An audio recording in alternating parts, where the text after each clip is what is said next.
Chenro mar bero ne ringre kod fuoni mag dhano man oseyudi e kar puko taka ma Kware nodhi nyime kar kano ringre ma City Mortuary e Buore, Nairobi kaka wuono. Kaka jafwambo marwa Efi Nyakidi lero, jabero e lo sirikal Johansen Oduor wacho ni gitimo bero ne ringre achiel kod fuondi 9 matimore ka achije mamoko 2 ne ochwal e doho ma Makadara kendo geng'negi e rimand kuom ndalo 28 ka nonro dhi nyime.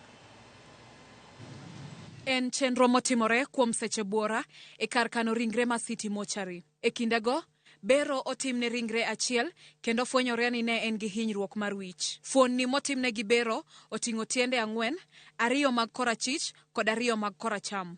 Fuonni mamoko 3 machakore gi e nungo nyaka chong kod machielo machakore e wich nyaka nungo bende otimne gi bero.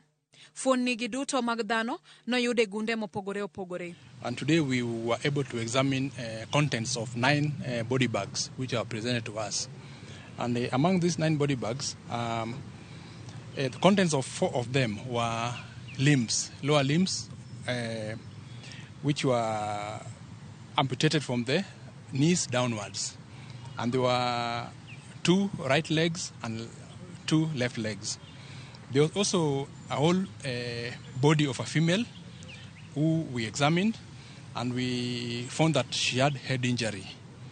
There was another 3 bodies which were also parts of human bodies, a female, which were from the waist to the knee.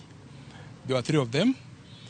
And then there was an upper trunk from the waist upward. Johansen bende olero ni fwenyo moko kuom ringre kata fuonni osebedo matek kaluwore gi ndalo ma gisebede kar puko taka ma Kware. Gino momiyo nyaka koro tigi yor lony mar science mar DNA e fwenyogi. Most of these bodies have levels of decomposition from mild to severe.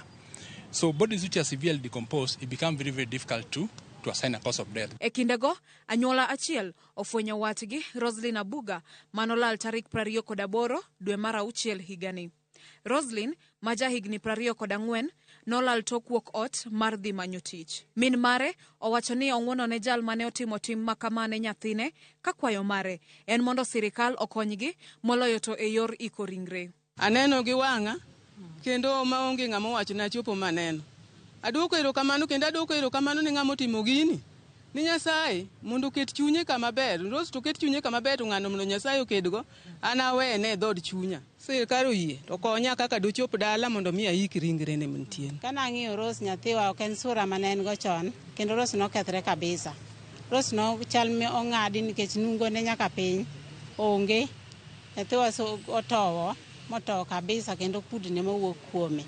Kama ne tho ma ng'ato nyalo thogo to kawinjo komora ahinya. Magi duto timore e kinde ma fuonni mamoko 2 mogole kar puko taka ma Kware kawuono ochwal e kar kano ringre ma City Mortuary. Achije mamoko 2 bende ne ochwal e doho ma Makadara kawuono kitudogi gi nek mar ji ma ringregi osekwany Kware. Amos Momanyi kod Moses Ogembo biro medo bedo e od ang'ech kuom ndalo 28 ka nonro dhi nyime. E kinde ma anyuola mamoko pod dhi nyime gi manyo wedegi mane oselal, en fuong'ruok ne anyuola mar Roslyn ma koro ofwenyo ringre nyathigi.